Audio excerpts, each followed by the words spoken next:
Ravi cartoon twin TV को subscribe कर ले। पुराने समय की बात है। एक छोटे से गांव में एक खौफनाक चुड़ैल का डर था।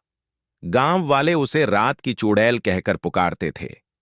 कहा जाता था कि वह रात के समय गांव के आसपास भटकती थी और अपने डरावने चेहरे और शैतानी हंसी से लोगों को परेशान करती थी। गांव की चुड़ैल का नाम कुमकुम था और उसकी कहानी बहुत पुरानी थी।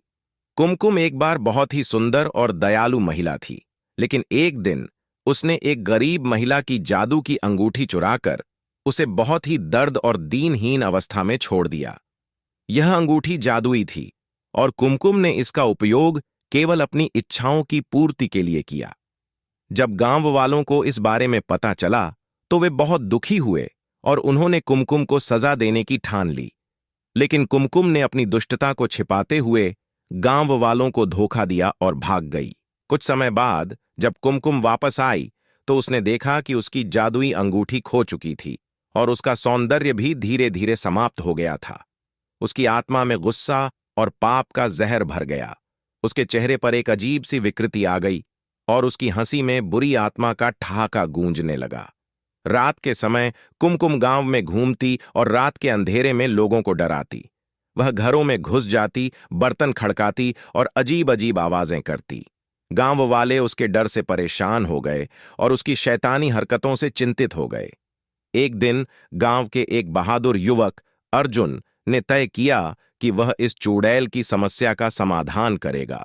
उसने गांव वालों से कहा कि वह रात को कुमकुम के पीछे जाएगा और उसकी सच्चाई का पता लगाएगा। रात के अंधेरे में अर्जुन ने कुमकुम का पीछा किया और देखा कि वह एक पुरानी जर्जर हवेली में जाकर छिप जाती थी। अर्जुन ने हवेली में घुसकर देखा कि कुमकुम की आत्मा एक बुरी शक्ति से बंधी हुई थी, जो उसकी दुष्टता को और बढ़ा रही थी। अर्जुन ने अपनी बहादुरी और साहस का उपयोग करके उस बुरी शक्ति को नष्ट कर दिया और कुमकुम की आत्मा को शांति दी। कुमकुम की आत्मा ने उसकी गलती स्वीकार की और खुद को माफ करने के लिए प्रार्थना की। उसके बाद कुमकुम की आत्मा को शांति मिल गई और वह हवेली में हमेशा के लिए सो गई। गांव वालों ने अर्जुन की बहादुरी की सराहना की और कुमकुम की कहानी को याद रखकर बच्चों को हमेशा सतर्क रहने की सलाह दी। गांव में फिर कभी कुमकुम की तरह की चुड़ैल का डर नहीं आया।